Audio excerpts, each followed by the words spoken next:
Hoje eu quero continuar falando sobre censurarmos Deus. Você trouxe Bíblia? Abra lá em Hebreus, capítulo 3, versículos 7 a 15. Hoje eu vou falar que outra forma de censurarmos Deus é a obediência tardia. Então, se você trouxe a Bíblia, abra lá em Hebreus 3, versículo 7. Diz assim a palavra do Senhor: portanto, como diz o Espírito Santo, se ouvides hoje a sua voz, não endureçais o vosso coração, como na provocação, no dia da tentação no deserto, onde vossos pais me tentaram, me provaram e viram por 40 anos as minhas obras. Por isso me indignei contra esta geração e disse: estes sempre erram em seu coração e não conheceram os meus caminhos. Assim, jurei na minha ira que não entrarão no meu repouso. Vede, irmãos, que nunca haja em qualquer de vós um coração mau e infiel, para se apartar do Deus vivo.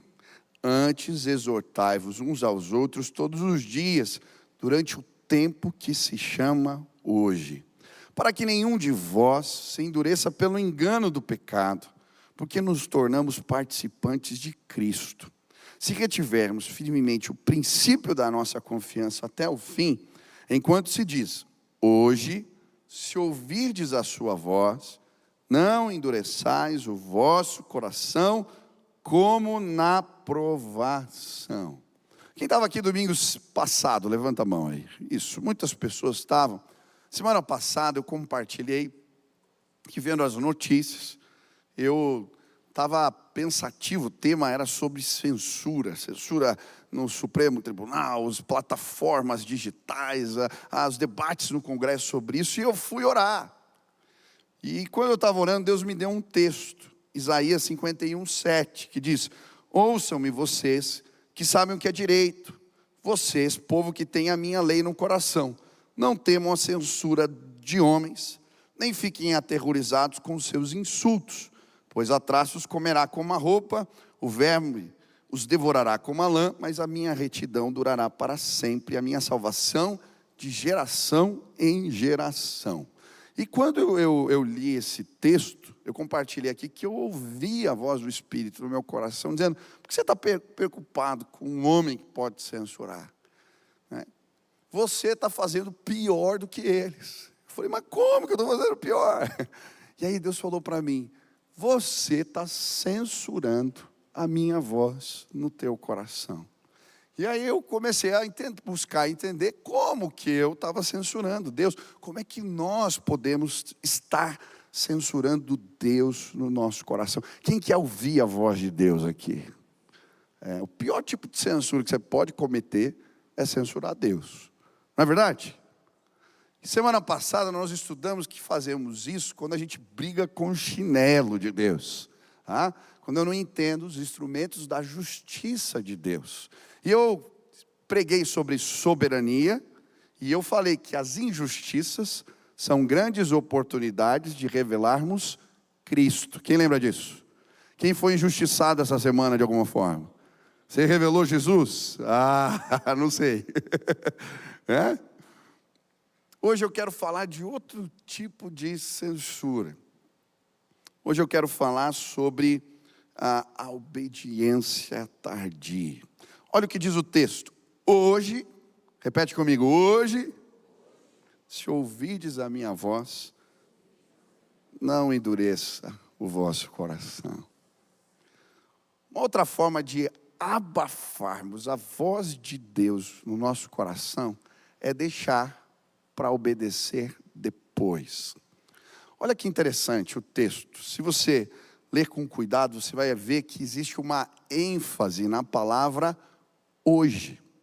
É por isso que ela aparece nesse texto 3 vezes.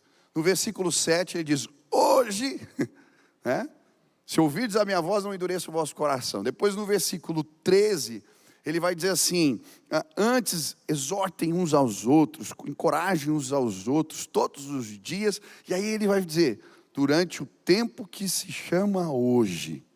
tá? E se você ler o versículo 15, ele vai repetir de novo: hoje, se ouvirdes a minha voz, não endureça o coração, como no tempo da provocação no deserto. Por que ele usa essa palavra? O que ela representa? Observe, a palavra hoje nesse texto, ela não é um advérbio de tempo. Ela, na verdade, é uma expressão teológica. Como assim, pastor? É por isso que em muitas versões bíblicas, eu não sei qual a versão que você usa, a palavra hoje ela aparece em maiúsculo, tá? Por quê? Porque aqui ele está falando de uma expressão teológica. Na verdade, Hebreus 3, grande parte de Hebreus 3, é uma citação do Salmo 95. E no Salmo 95, a Bíblia vai falar que o povo de Israel, ele não pôde receber a bênção do Senhor, entrar no descanso de Deus. O que era o descanso? A terra prometida, a terra que emana leite e mel. Porque eles não obedeceram Deus no tempo certo, no tempo da oportunidade. Essa palavra hoje, por isso, ela tem a ver com uma ideia, tá, teológica, que se chama tempo da oportunidade. Diga para a pessoa que está do seu lado: não deixe para fazer amanhã o que Deus quer que você faça hoje. Vamos repetir? Não deixe para fazer amanhã o que Deus quer que você faça hoje. Amém? É disso que a Bíblia está falando. A gente censura a Deus quando a gente não obedece imediatamente. Na verdade, na perspectiva bíblica, a obediência tardia, ela é desobediência. Deus considera como desobediência. Eu não sei, quem tem filho pequeno aqui já deve ter tido um conflito onde o filho demorou para obedecer. Acontece na tua casa ou só na minha? Você pede e daí parece que ele, só um pouquinho, nunca obedece. Mas eu lembro que quando o Benício era pequenininho, o Benício era gordinho, cheio de cachinho assim, e a gente falava assim: filho, obediência tardia é desobediência. Era um lema que a gente foi ensinando para ele. E aí, tem muitos pais, né, que na hora que manda obedecer, conta até 3. Já ouviu isso? 1, 2, 3. Eu falei: filho, se tiver que contar, já está errado. Porque você tem que ser um menino que obedece de primeira. E ele olhou para mim: eu quero ser um menino que obedece de primeira. A gente ensinou isso para ele. E era muito legal, porque falou: se tiver que começar a contar, já está errado. E eu lembro que o Beni, ele era muito fofo quando eu era pequeno, porque quando a gente pedia alguma coisa e começava a contar 1, ele ficava triste. Ele falava: não. Se eu falasse 2, alguma coisa assim, ele já vinha: pai, não conta, começa de novo, pede de novo, porque eu sou um menino que obedece de primeira. Ele chorava quando eu não obedecia de primeira. Deus precisa lembrar ele dessa lição hoje. Amém. Sabe, nós temos que obedecer de primeira. O Salmo 119, 60, olha que lindo esse texto. A Bíblia diz assim: eu me apresso, não hesito em obedecer os seus mandamentos. Eu me apresso, eu não hesito. A Bíblia está ensinando a gente que a gente tem que ter pressa para obedecer a Deus. E é muito interessante que na perspectiva bíblica, as pessoas que sim tinham prontidão em obedecer, elas eram abençoadas. Quer ver? Tem vários exemplos. Eu gosto do exemplo de Abraão. Em Gênesis 22, 3, a Bíblia vai dizer que Deus pediu algo muito difícil para Abraão. Deus o visita, no Gênesis 22, e pede para ele entregar o filho desejado como sacrifício. E olha o que a Bíblia fala: levantou-se, pois, Abraão de madrugada. Ele não esperou o sol nascer para obedecer. E era uma oferta sacrificial que Deus estava pedindo. Agora, por que ele faz isso? Hebreus 11, 19 vai dizer que ele cria que Deus tinha poder para ressuscitar o seu filho se necessário. Então, ele confiava. Por isso ele vai e por isso ele é abençoado. Sabe, muitas vezes, quando Deus nos pede ofertas sacrificiais, nós demoramos. Deixa eu te explicar uma coisa. Se você deixar passar o tempo, cada vez mais a probabilidade de você não obedecer é maior. Porque às vezes, se a gente quer fazer caber no nosso racional as ordens de Deus, não cabe. Muitas vezes. Eu lembro que teve uma época na nossa vida, eu e a Sil, a gente tomou algumas decisões, ela para cuidar das crianças, saiu da empresa, então a gente tinha perdido a receita dela, as crianças estavam entrando na escola, então o orçamento, né, ficou mais complicado, e nesse processo nós fizemos uma viagem missionária. Chegando naquele lugar, Deus foi claro comigo durante o culto que eu tinha que dar uma oferta sacrificial. Sabe o que eu falei para Sil? Vamos fazer logo, se a gente esperar e não faz. E foi tão maravilhoso, porque nós fizemos uma oferta que para nós era sacrificial. Era na época da pandemia, numa igreja que a gente foi visitar, Deus falou tão claro. E eu voltei sem o carro, Deus é bom demais. Mas naquele mês, eu recebi uma provisão financeira maravilhosa. Por quê? Porque Deus é fiel. Você crê nisso? Abraão levantou de madrugada para obedecer. Olha o exemplo dos discípulos.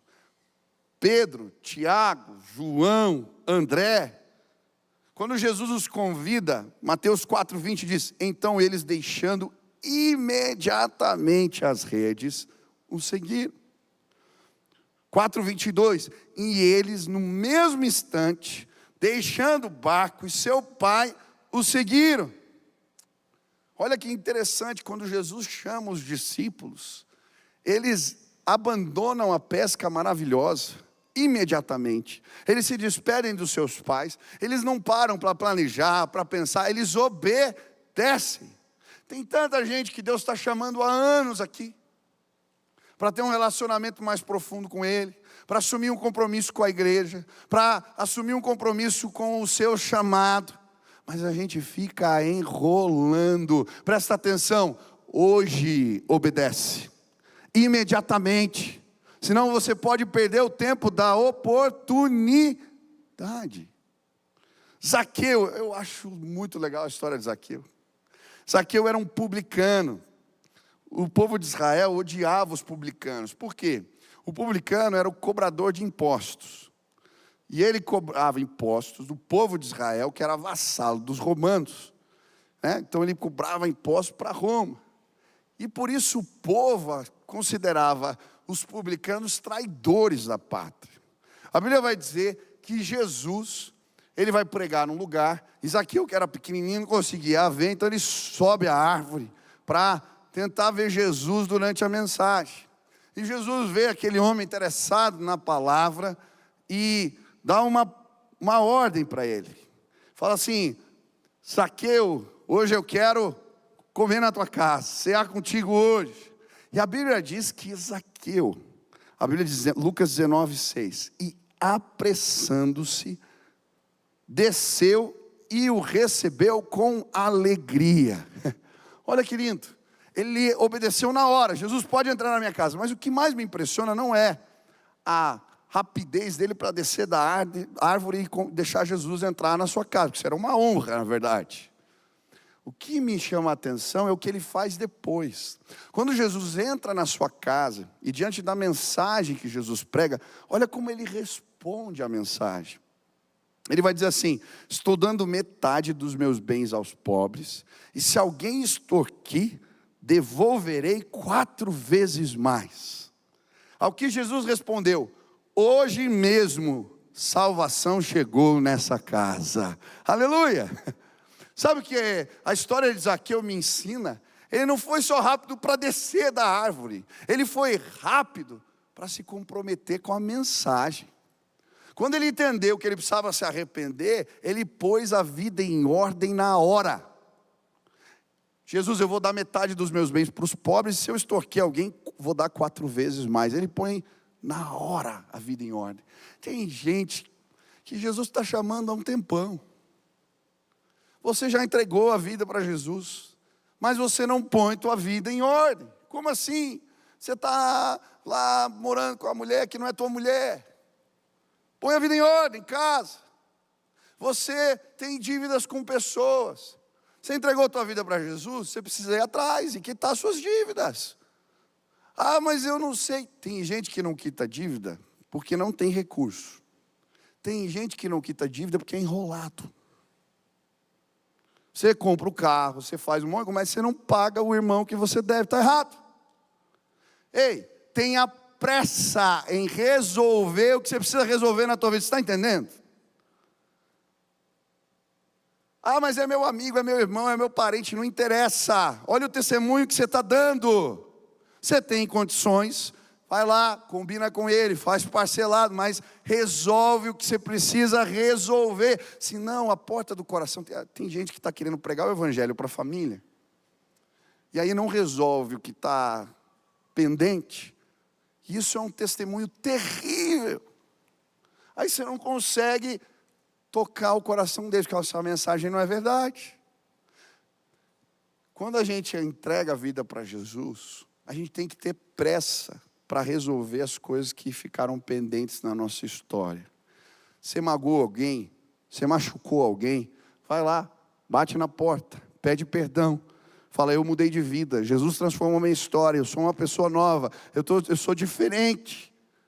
Quantos concordam com isso?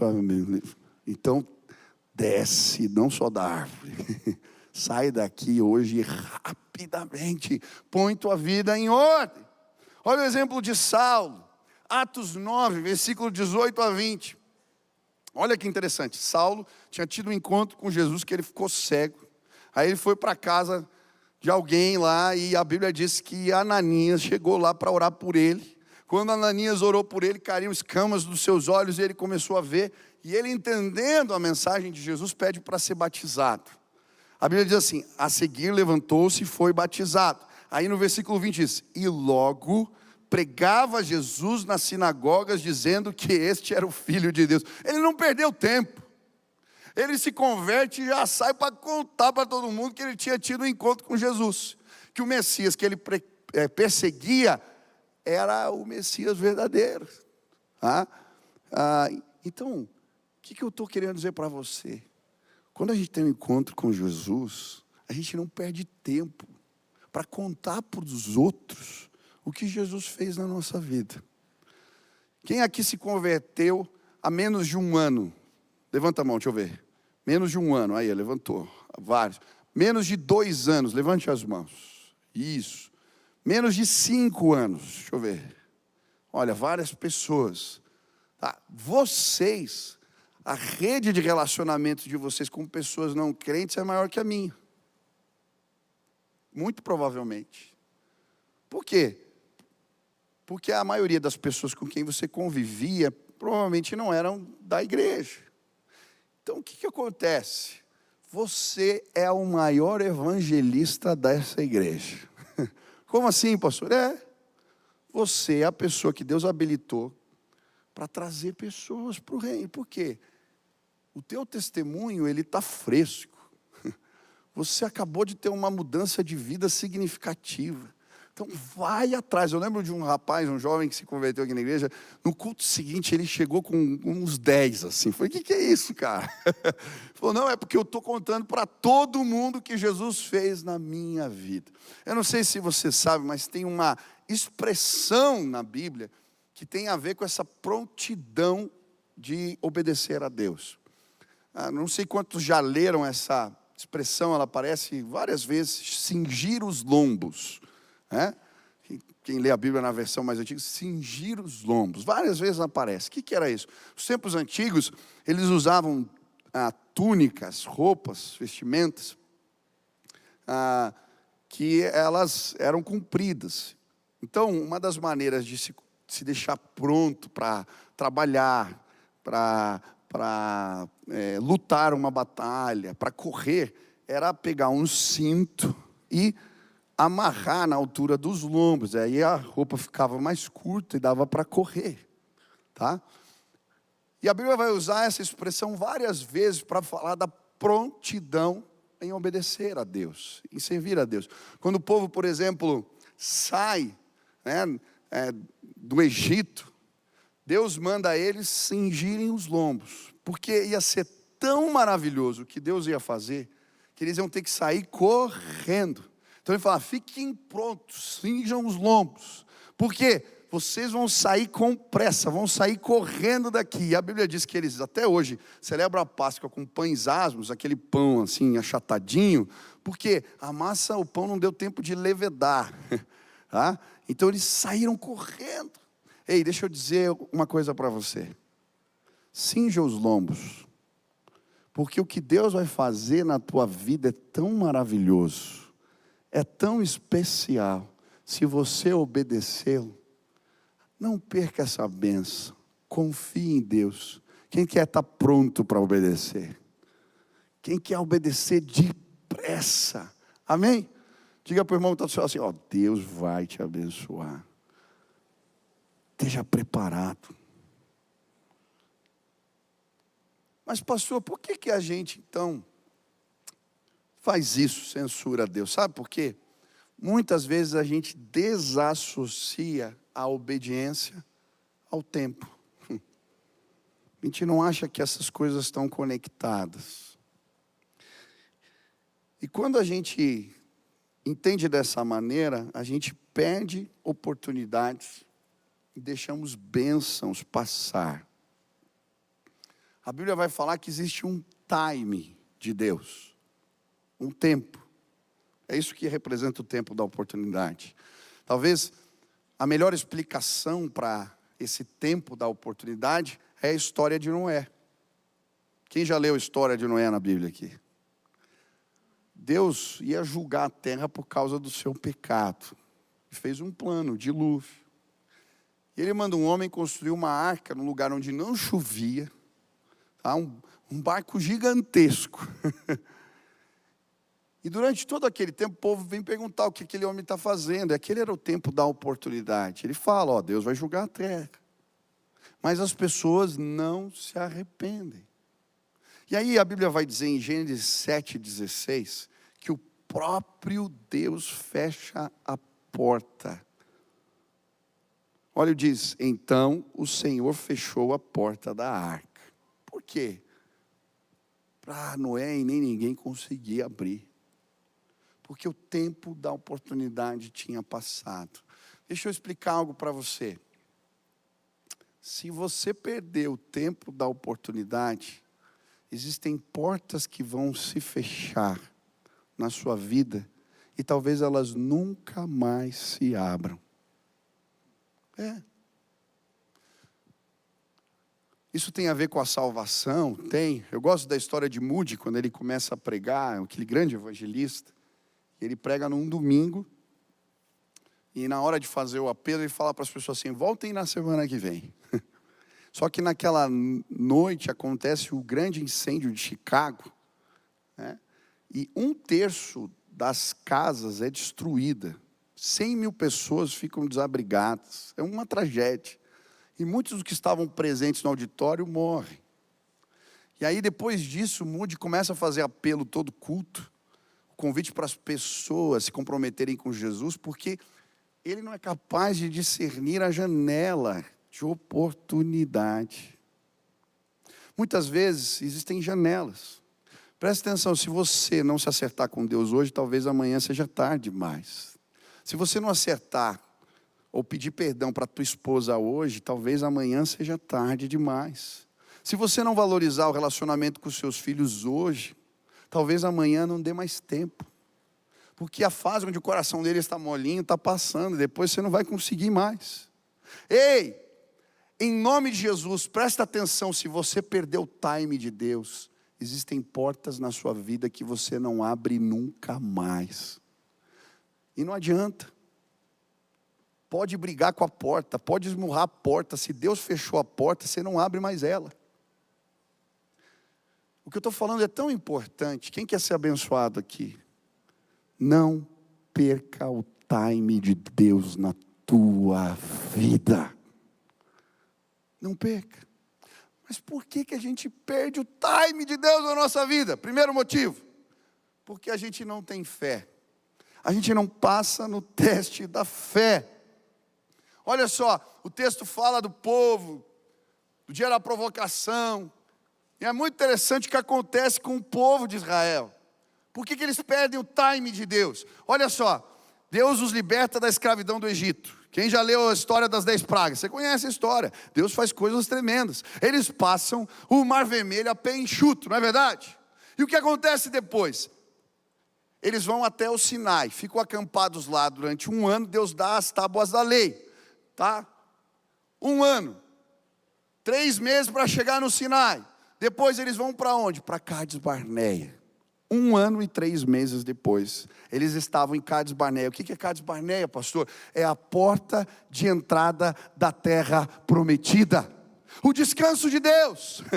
A terra que mana leite e mel. Aí Moisés institui 12 espias para irem lá averiguar o que tinha na terra.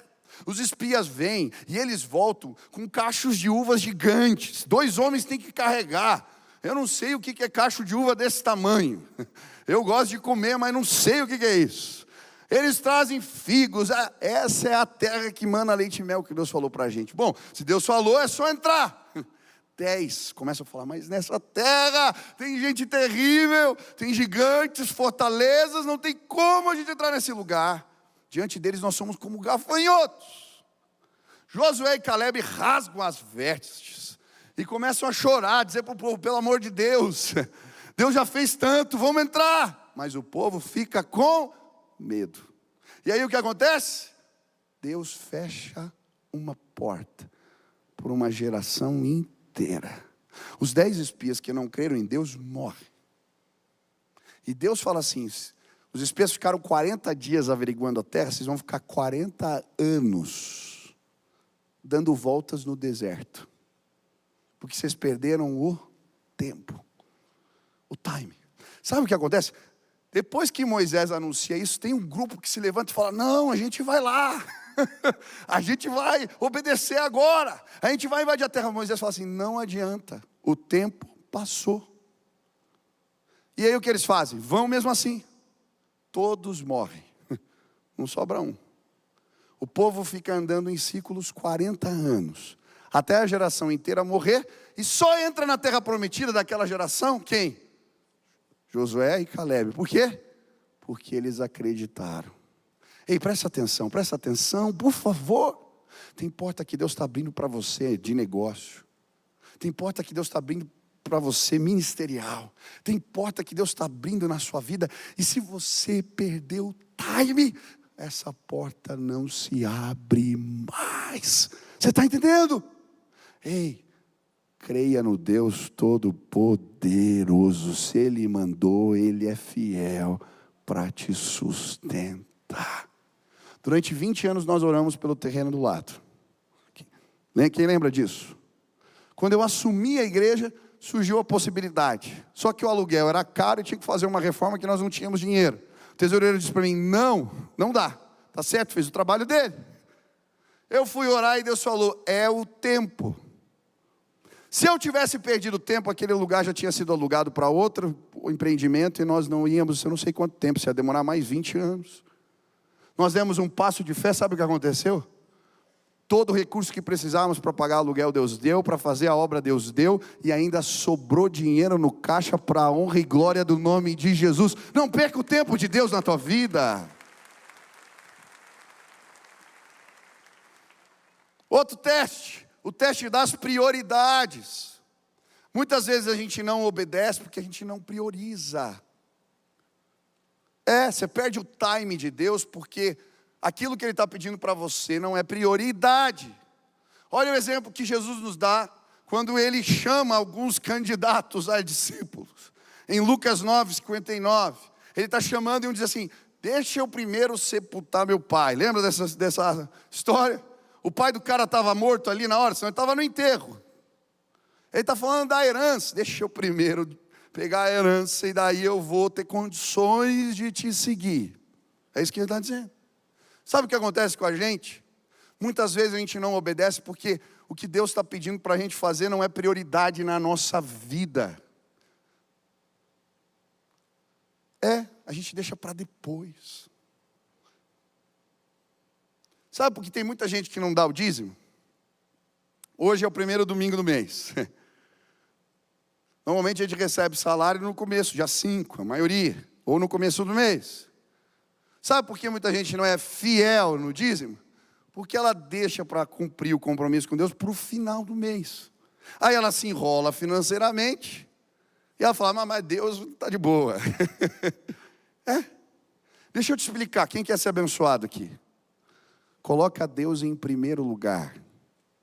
E as outras coisas você vai provar a fidelidade dele na tua vida. A Bíblia fala que Deus tem que estar em primeiro lugar e depois, quem que tem que estar qual que é a outra prioridade? Depois de Deus? Família. Eu levei uma bronca de Deus esse tempo. Porque eu estava fazendo as coisas do ministério do trabalho e eu não estava priorizando a minha família. Aí eu tive quase morri do coração. E quando eu estava na maca, entrando assim para fazer a cirurgia, sabe o que eu pensava? Eu não pensava no trabalho da igreja, com todo respeito a vocês. Eu pensava na minha esposa grávida e nos meus filhos. E aí, quando eu voltei, eu falei, eu não vou perder essa fase na vida dos meus filhos. Não vou. Eu arrumei minha agenda, eu estou fazendo um exercício pesado para valorizar os meus filhos. Mas eu tenho uma bênção para contar. Essa semana, depois que eu entendi isso, a gente faz cultinho todo dia. 5 vezes na semana. Só o final de semana que eu não faço. E aí no cultinho a gente estava lá, e eu peguei esse texto, encorajem uns aos outros, em todo tempo. Vai elogiar quem está melhorando alguma coisa. Eu elogiei o Beni, a Nina e a mamãe. 15 minutinhos assim, foi o nosso cultinho. E aí cada um foi falando. E aí chegou a vez do Beni e da Nina, e os dois falaram para mim assim, pai, você está muito melhor. Eu falei, você está brincando com a gente, você busca na escola. Pai, você está de parabéns, foi muito legal esse mês com você. E eu, yes! Eu não vou deixar passar.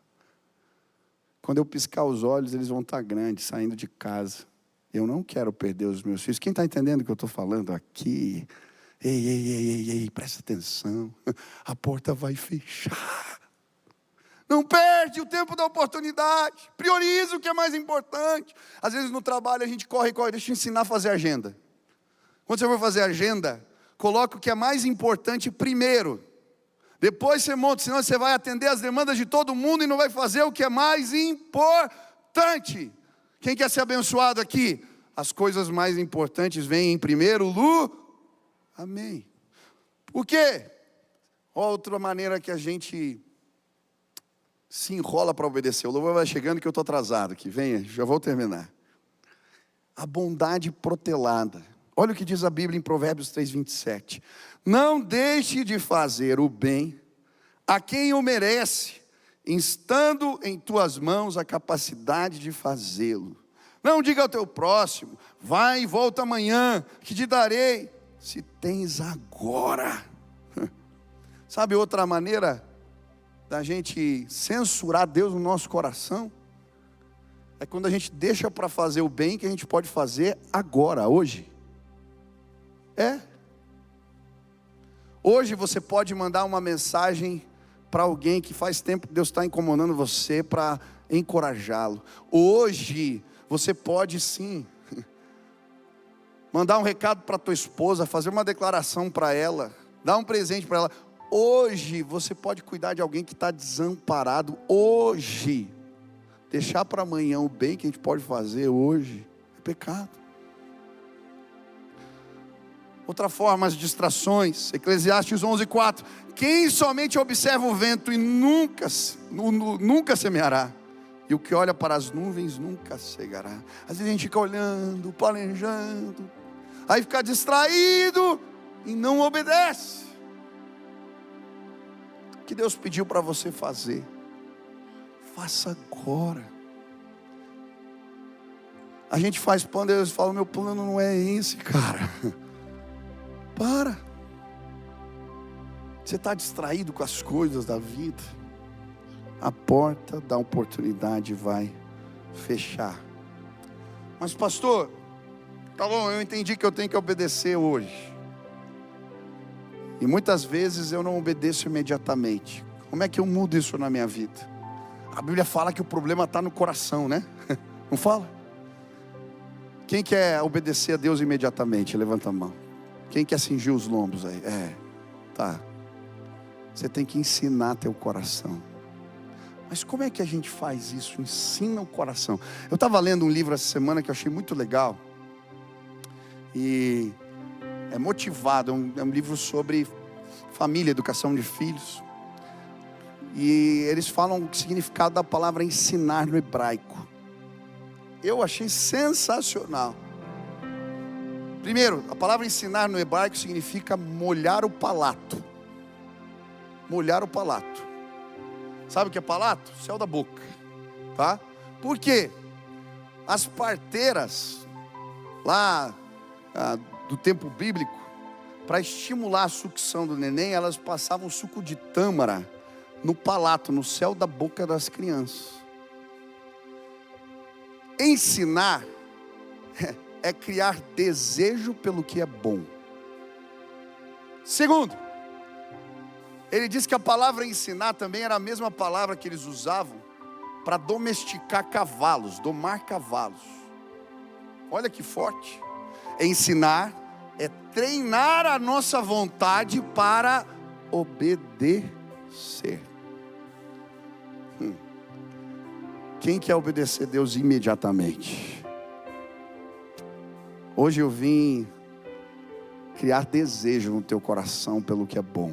Preste atenção, se você obedecer a Deus imediatamente, você vai ser abençoado e a sua casa também. Deus recompensa aqueles que são prontos para obedecer. Hoje eu vim te dar equipamento para fazer isso. Você vai domar tua carne, teu coração bravo. Você vai treinar tua vontade. Como? Hoje nós vamos clamar e o Espírito Santo de Deus, Ele vai pôr a ferramenta, sabe aquele freio do cavalo? Ele vai colocar esse freio no teu coração. Quando a tua carne disser não, você vai falar: ei, fica quieta. O Espírito Santo de Deus é quem me governa. Ei, me obedece. Hoje você vai sair daqui, você vai pedir perdão para o seu marido, para a sua esposa, perdão para os seus filhos, pôr em ordem o que você precisa, vai pagar suas dívidas, vai fazer compromisso com Deus, vai se reconciliar com a igreja, vai assumir o compromisso de servir, vai assumir o compromisso de, sim, fazer parte, batizar, confessar publicamente que você está vivendo com Cristo. Ei, a janela de oportunidade vai fechar. E eu quero que você seja abençoado. Quantos querem aplicar essa lição nas suas vidas? Fica de pé no teu lugar. Então, se Deus falou contigo, fala: Deus, trata o meu coração. Eu não quero obedecer de forma tardia, eu quero obedecer hoje. Amém? Feche seus olhos aí, põe a mão no teu coração. Pede para Deus mostrar para você aí. Tem algo que eu estou enrolando para resolver na minha vida. Tem algo que está emperrado. Tem algo que Deus já me mostrou faz tempo, que a minha consciência tem me incomodado, que eu tenho que pôr em ordem e eu não estou fazendo. Fala assim para Deus: hoje eu quero te obedecer. Pai, eu quero clamar na autoridade do nome de Jesus, que o teu Espírito seja derramado neste lugar, que nós não sejamos pessoas enroladas, Deus. Eu não quero ser uma pessoa enrolada. Que aquilo que o Senhor me manda fazer, eu faça hoje. Eu quero pedir que portas não se fechem, pelo contrário, que os meus irmãos não tenham medo, que eles possam entrar nas portas que o Senhor está abrindo e provar a fidelidade de Deus de forma maravilhosa. Que eles provem da terra que emana leite e mel. Deus, se existem prioridades invertidas, se existe medo, falta de fé, se existem distrações, se temos protelado o bem que precisamos fazer, Pai, hoje nos arrependemos e pedimos que o Senhor nos dê graça para obedecer. Continua de olho fechado. Se hoje você veio aqui há tempos, o Espírito Santo tem te sinalizado que você precisa fazer um compromisso com Jesus, mas você está se enrolando. Hoje eu queria te dar a oportunidade de tomar essa decisão agora. Falar: Jesus, eu quero seguir o Senhor. Você já colocou pessoas, testemunhas, mas eu quero ser um seguidor do Senhor. Se Jesus falou contigo hoje, você está falando: eu quero fazer isso. Aonde você está? Levanta tua mão bem alto, bem alto, bem alto, bem alto, bem alto, bem alto. Isso. Tem um monte de gente, tá? Eu não vou pedir para você vir aqui na frente. Eu vou orar agora. Os pastores vão estar aqui no final do culto. Você que levantou tua mão, vem aqui e põe tua vida em ordem. Você tem pecado para confessar, coisa para arrumar, vem aqui no final do culto e põe a tua vida em ordem. Amém? Vamos orar aqui. Você que levantou a tua mão, fala assim: Senhor Jesus, eu hoje, Pai, eu me comprometo a te seguir. Eu quero que o Senhor governe a minha vida. Eu me arrependo. Eu quero seguir os teus passos. Essa é minha oração, em nome de Jesus. Amém. Amém. Glória a Deus. Deixa eu orar por vocês aqui. Pai, que essa palavra que ouvimos hoje frutifique nas nossas vidas, e que o amor de Deus, o nosso Pai, a graça de nosso Senhor Jesus Cristo e as consolações do teu Espírito repousem sobre cada um de nós. É no nome de Jesus que oramos. Amém. Amém.